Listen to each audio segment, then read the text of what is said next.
신명기 28장 1절에서 6절까지의 말씀을 저와 여러분이 번갈아 가며 교독하겠습니다. 내가 내 하나님 여호와의 말씀을 삼가 듣고 내가 오늘 내게 명령하는 그의 모든 명령을 지켜 행하면 내 하나님 여호와께서 너를 세계 모든 민족 위에 뛰어나게 하실 것이라. 내가 내 하나님 여호와의 말씀을 순종하면 이 모든 복이 내게 임하며 내게 이르리니 성읍에서도 복을 받고 들에서도 복을 받을 것이며 내 몸의 자녀와 내 토지의 소산과 내 짐승의 새끼와 소와 양의 새끼가 복을 받을 것이며 내 광주리와 떡반죽 그릇이 복을 받을 것이며 내가 들어가도 복을 받고 나가도 복을 받을 것이라. 것이니라. 아멘. 예배 장소가 바뀌었습니다. 성도님들은 벽을 보고 있지만 저는 산을 보고 있어서 경치가 참 좋습니다. 밖에서 나오는 길도 이렇게 밝고 좋고 또 여기에 내려오니까 이렇게 성도님들 얼굴이 환히 보여서 더 좋은 것 같습니다. 우리에게 주어지는 환경이 어떠할지라도 또 이렇게 또 좋은 것들을 찾아내면 또 하나님은 또 그 안에서 또 우리에게 또 감사를 주시고 또 우리 안에 기쁨을 주실 줄을 믿습니다. 어저께부터 해서 눈이 엄청나게 많이 왔습니다. 솔직히 원통이 있을 때는 체감을 하지 못했는데요. 그래서 겁도 없이 점심에 밥을 먹겠다고 용대리까지 차를 끌고 한번 나가보다가 그 용대 터널을 지나자마자 경치가 갑자기 바뀌는 것을 딱 실감을 했습니다. 여기는 눈이 다 막 높고 산에도 눈이 많이 쌓여있지 않았던 그런 풍경이었는데 그 터널을 딱 지나고 난 다음에는 도로까지 눈이 쌓여 있어서 제설조차 힘들어서 차들이 엉금엉금 막 기어다니는 모습을 보았습니다. 그래서 차를 돌려서 다시 교회로 돌아오게 됐는데요. 그 폭설로 인해서 고속도로는 집중 추돌 사고가 나기도 하고 마비가 되기도 하고 또 이 많은 이제 피해들을 발생을 했다고 합니다. 예전에 한번 군 생활 때 이런 일이 있었습니다. 저희 2달 뒤에 고참이 외박을 이제 받아서 이제 나오게 됐는데 그 위수 지역이라고 하는 그 지역이 저희는 주문진이었어요. 이 외박하는데 그 주문진 밖으로 나가면 파면이 되는 거죠. 근데 이 고참이 여자친구를 보겠다고 주문진에서 인천까지 이제 갑니다. 차를 타고 이제 버스를 타고 그냥 가는 거죠. 헌병대한테 안 잡히면은 이 사람이 외박인지 휴가인지를 모르니까 그러고 갔어요. 그런데 그 다음 날에 대관령에 폭설이 내립니다. 20cm가 넘는 눈이 막 오기 시작해서 버스가 못 내려가는 거예요. 근데 이 고참은 이제 큰일 났잖아요. 왜냐면 주문진은 눈이 안 오거든요. 눈 온다고서는 제가 못 들어가야 할 수 있는 상황이 아니기 때문에 이 고속버스에서 이 고참이 저는 걸어서 가겠습니다. 문을 열어주세요. 그래서 문을 열어서 대관령 꼭대기에서 걸어서 이제 내려가기 시작을 했어요. 막 사람들은 아무것도 모르고 이제 막 박수를 쳤죠. 저 장병 보라고. 저렇게 나라를 지키려고 하는 마음이 얼마나 대단하냐고. 막 박수를 쳐주면서 이제 응원을 받고 이제 강원도 그 산골짜기를 이제 내려가기 시작하는데 저희 옆대대장이 타이어에 체인을 걸고 그 대관령을 내려오다가 그 걸어가는 이제 고참을 본 거예요. 대대장이 저 장병 지금 휴가 복귀하는 거 우리가 태워다 줬어. 그래가지고 대대장 차를 얻어 타고 우리 부대까지 들어왔습니다. 그 대대장이 가만히 있었겠어요. 우리 대대장님한테 이 장병을 데리고 오더니 우리 고참 데리고 오더니 이거 보라고 지금 휴가 복귀한다고 모르죠. 대대장이 이 사람이 외박인지 휴가인지 휴가 복귀한다고 지금 저기 대관령에서 걸어 내려오고 있는 거 우리가 태워서 왔다. 포상인가 줘야 되는 거 아니냐 막 해가지고 이제 막 칭찬을 했어요. 그래서 이 우리 대대장이 중대장을 불렀어. 중대장을 불러서 똑같은 얘기를 해줘서 자기 휴가증을 중대장한테 줘서 휴가 보내라고 한 거죠. 근데 중대장은 우리 고참이 외박을 나간 줄 알고 있었거든요. 들어와서 그 휴가증 다 찢기고, 그때는 진짜 엄청나게 맞았습니다, 중대장한테. 너 영창 갈래 맞을래? 그래서 우리가 이렇게 보면은 시키는 일들이 있어요. 안에 규범들이 있고 규칙이 있습니다. 근데 항상 규칙은 깨라고 있는 거지 하면서 이렇게 엇나가는 사례들을 우리가 볼 수가 있습니다. 뭐 이런 것들이야 웃으면서 해프닝으로 넘어갈 수 있겠지만 어떠한 규칙들 같은 경우에는 생명이 왔다 갔다 하는 규칙들도 있습니다.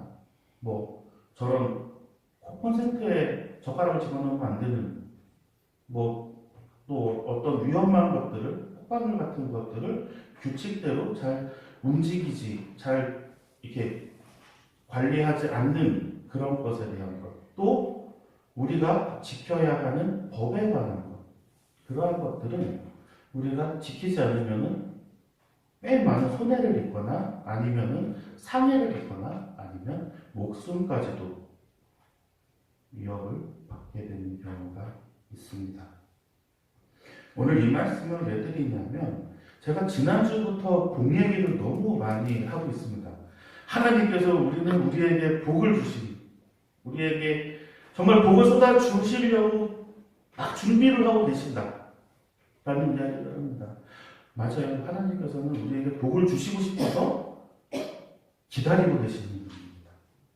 오늘의 말씀에서도 마찬가지고 오늘의 말씀에서도 하나님의 모든 명령을 지켜 행하면 이 모든 복이 너희에게 임한다라고 이야기를 하시면서 뭐 성읍에서도 복을 받고 들에서도 복을 받고 나가서도 받고 들어와서도 받고 막 사방팔방 복을 받는 이야기를 말씀하시고 계십니다. 근데 딱 하나 전제가 무엇이냐면 하나님의 명령을 지켜 행하면이라는 것입니다. 그것이 전제를 하고 있는 말씀입니다. 오늘 신명기 28장 1절에서 6절까지의 말씀은 구약 성경의 가장 핵심적인 말씀이에요. 우리가 구약 성경을 이야기할 때 신명기적 사관이라고 이야기를 합니다.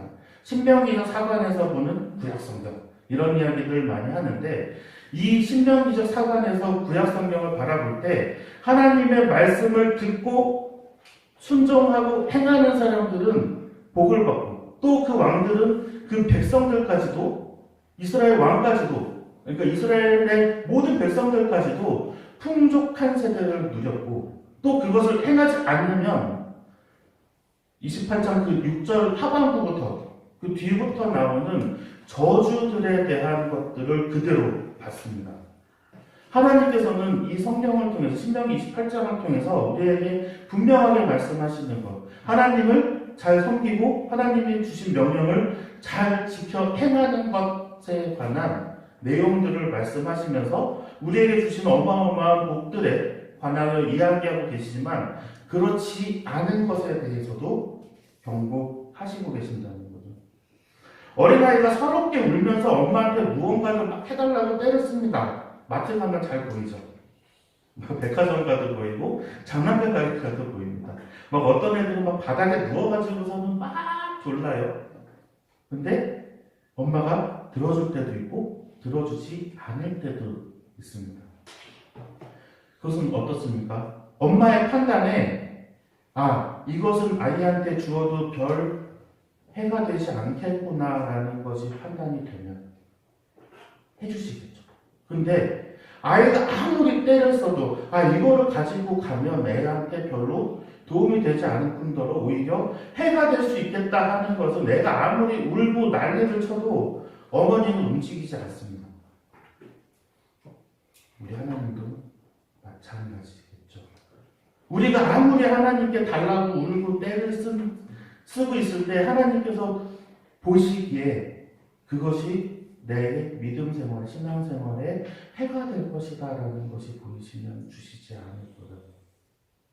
그것을 주는 부모가 있다고 하면은 어리석은 부모지 않을까요? 자식이 옳은 길로 가게 하려면 자식이 하자는 대로만 하지 않습니다. 때로는 자식이 하고 싶지 않은 것을 하게 해야 하고요. 또 어떤 때는 자식을 훈육하고 야단을 쳐서 혼을 내서라도 바른 길로 가게 해야 하는 것이 부모의 마음일 것입니다. 우리 하나님의 마음도 그러합니다. 오늘의 말씀 아까 얘기했죠. 구약 성경의 주제의 말씀이라고. 하나님께서는 순종을 원하십니다. 하나님께서 명령하신 것들을 잘 따르면이라고 말씀하셨잖아요. 한번 제가 창세기의 말씀을 한번 읽어볼게요. 창세기 12장 1절에서 2절까지의 말씀입니다. 제가 한번 읽어보겠습니다. 여호와께서 아브라함에게 이르시되 너는 너의 고향과 친척과 아버지의 집을 떠나 내가 내게 보여줄 땅으로 가라. 내가 너로 큰 민족을 이루고 내게 복을 주어 내 이름을 창대하게 하리니 너는 복이 될지라. 아멘. 어마어마한 이 만남입니다. 아브라함과 하나님의 만남. 하나님께서 아브라함에 명령하시고 하나님께서 보여주시는 땅으로 가라라고 이야기하실 때 아브라함은 두말 없이 떠납니다. 4절의 말씀 한번 읽어보겠습니다. 우리는 1절, 3절까지를 한번 많이 다 읽어봤죠. 4절의 말씀에 이렇게 되어 있습니다. 이에 아브라함이 여호와의 말씀을 따라갔고 롯도 그와 함께 갔으며 아브라함이 하란을 떠날 때에 75세였더라. 아멘. 75살짜리 할아버지가 하나님께서 명령하신다고 짐 싸가지고 이삭을 가시는 거예요.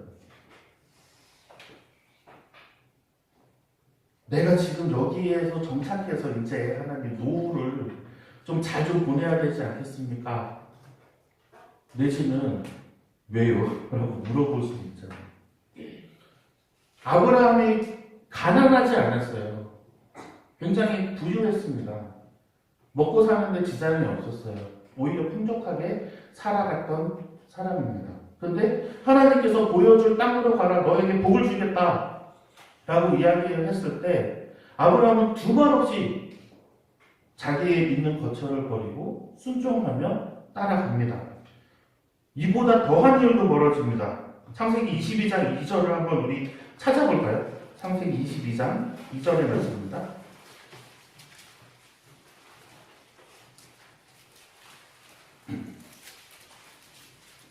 네, 한번 한 목소리로 읽어보겠습니다. 여호와께서 이르시되 내 아들 내 사랑하는 독자 이삭을 데리고 모리아 땅으로 가서 일러준 한 산 거기서 그를 번제로 드리라. 아멘. 아브라함이 이삭을 어떻게 얻었는지 알죠? 네, 눈에 넣은 것도 안 아플 자식입니다. 차라리 자기 심장을 꺼내서 하나님께 드렸으면 드렸지. 이 아들을 하나님께서 바치라고 하시는데 바로 그 다음 절에 아브라함이 아침에 일찍 일어나 나귀의 안장을 씌우고 두 종과 그의 아들 이삭을 데리고 번제의 나무를 쪼개어가지고 떠나 하나님이 자기에게 일러주신 곳으로 가는. 또 두 말도 안 합니다. 하나님께. 얼마나 가슴이 찢어지겠어요. 정말 미어지는 가슴을 가지고 하나님께서 자식을 바치라고 할 때 저는 아직까지 자식이 없어서 잘 모르겠지만 그 감정을 이입해 보시면 충분히 왜요라고 나올 거예요. 차라리 저를 데려가시지. 제가 하나님께 바치겠습니다. 제 몸을 하나님께 바치겠습니다 하지 않을까요? 근데 두 말 안 하고 그 찢어지는 가슴을 빼고 다시 하나님께 순종합니다. 이 순종으로 말미암아 이스라엘이 하나님의 백성으로 택함을 받게 됩니다. 복의 근원이 되며 너로 큰 민족을 이루게 해주겠다. 너의 자식들을 내 백성으로 삼아 주시겠다고 하는 그 약속을 하시게 됩니다. 그리고 그 약속은 몇 수백 년이 지나서 여호와의 이름을 점점 잊혀져 가던 애굽의 노예처럼 살던 이스라엘에게 하나님이 그 약속을 실천해 주시려고, 약속을 이루어 주시려고 찾습니다. 사람은 여호와 이름을 거의 잊었을 텐데, 이제 그래서 이 신명기 시대로 돌아오면 하나님이 말씀하신 땅에서 하나님의 축복만 누리면서 살아가는 일만 남았죠. 완전히 해피엔딩이죠. 옛날의 동화책처럼 오래오래 행복하게 살았답니다 하고 성경책이 끝나도 될 정도로 이제 앞으로 가는 일만 남았습니다. 실수해서 40년간 광야에서 허송세월 보냈던 거 다 자식 세대들이, 부모의 세대가 잘못했던 거 다 겪은 거 봤잖아요. 하나님께서 이제 열어주시겠다고 해서 가나안 맞은편에서 이제 모세가 마지막으로 당부하는 그 당부의 말씀을 듣고 있는 이스라엘 백성들은 내가 하나님의 말씀을 잘 지키면, 그렇지만 그렇게 사람은 착하고 순종적이지 않나 봅니다. 출애굽 때부터 애굽에 있었던 우상을 잊어버리질 않아요. 그 바알과 아세라의 그 쾌락을 따라갑니다. 여호와 하나님을 섬기지 않으면서, 여호와 하나님 앞에 제사하지 않으면서, 예배하지 않으면서, 하나님의 명령을 따르지 않으면서 오히려 하나님께 투덜거리며 힘든 것들을 불평하고 있었던 거죠. 우리의 모습도 그렇습니다. 여호와 하나님께서 주신 명령들을 잘 순종하며 따라야 하는데, 그렇지 않으면서 하나님 왜 저는 이렇게 힘들게 살아야죠? 왜 저는 이렇게 어렵게 있어야 되죠? 왜 저의 인생은 이렇게 고난일까요? 라고 우리는 하나님 앞에 부르짖습니다. 우리가 하나님의 명령을 잘 순종하고 있는지부터 따져야 합니다. 오늘 말씀 1절을 한번 같이 읽어보겠습니다. 내가 내 하나님 여호와의 말씀을 삼가 듣고 내가 오늘 내게 명령하는 그의 모든 명령을 지켜 행하면 내 하나님 여호와께서 너를 세계 모든 민족 위에 뛰어나게 하실 것이다. 아멘. 세계 모든 민족 위에 뛰어나게 하실 것이라. 하나님을 잘 섬기고 하나님을 잘 믿고 있었던 그 시대, 다윗의 시대에 주변에 있던 어떤 나라도 이스라엘을 침략할 엄두조차 못 냈습니다. 오히려 조공을 갖다 바쳤죠. 옆에 있던 나라들이 다 선물을 가지고 와서 다윗 왕에게 잘 봐달라고.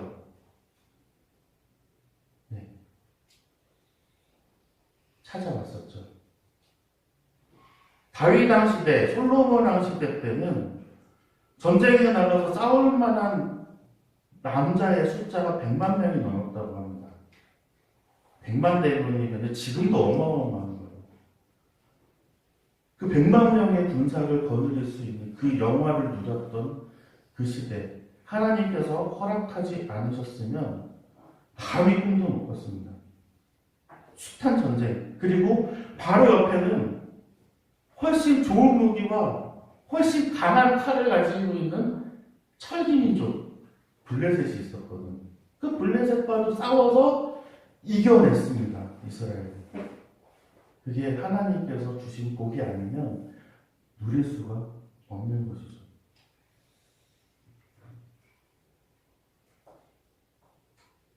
우리가 생각하는 복이라는 것, 하나님이 주시고자 하는 복이라는 것, 우리가 한번 다시 생각해 볼 필요가 있습니다.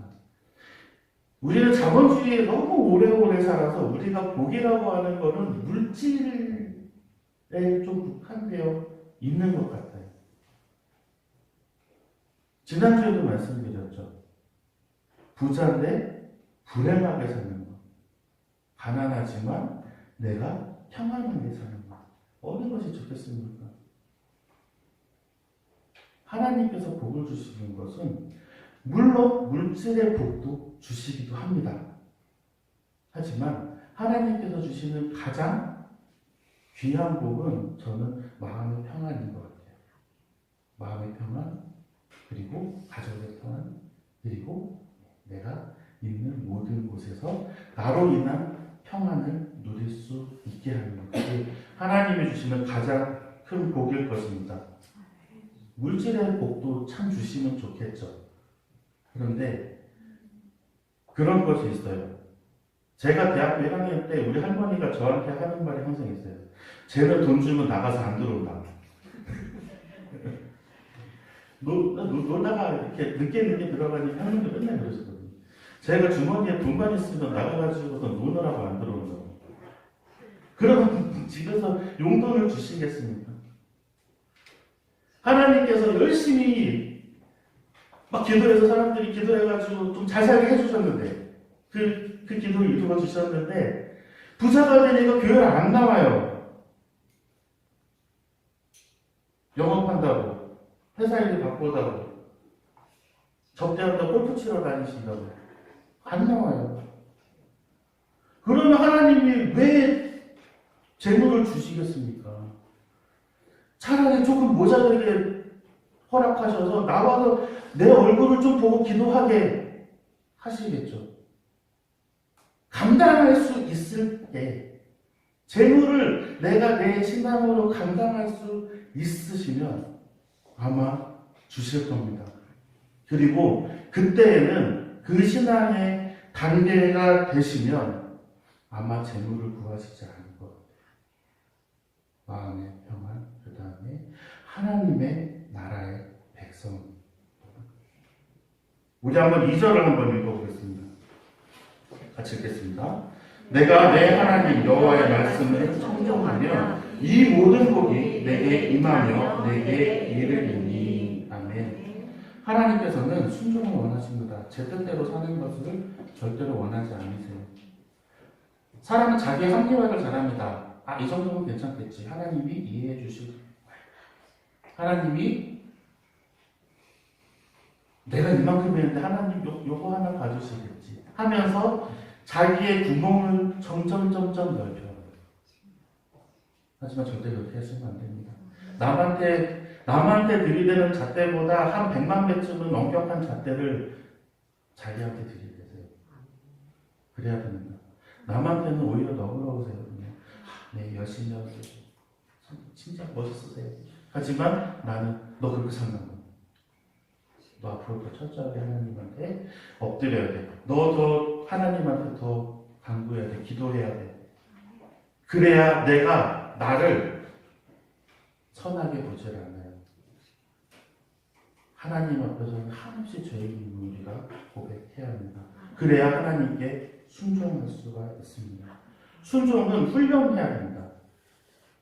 훈련해서 내가 하나님의 말씀을 정말 이 아브라함처럼 짐 싸서 내가 보여준 땅으로 가라 할 때 두 말 안 하고 하나님 말씀 따르는 것처럼 또 아들을 바치라 할 때 또 하나님 앞에 의무하지 않고 하나님께 왜냐고 묻지 않고 순종했던 그 아브라함의 믿음처럼 우리도 그런 순종을 배울 수 있어야 합니다.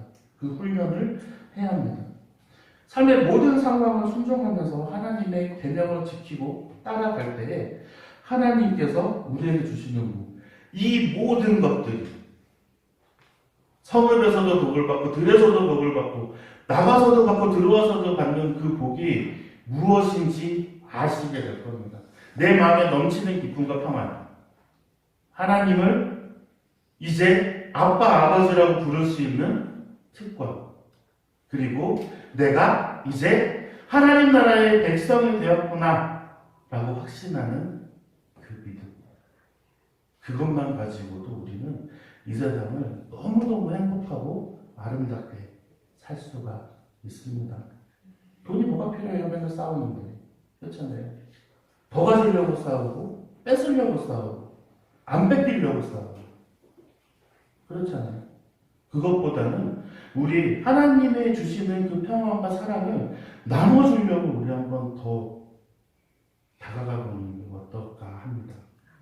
하나님의 계명을 그렇게 순종하면서 지킨다는 그러한 것들로 인해서 세계 모든 민족 위에 당당히 우리가 무뚝 설 수 있는 것을 믿으시기 바랍니다.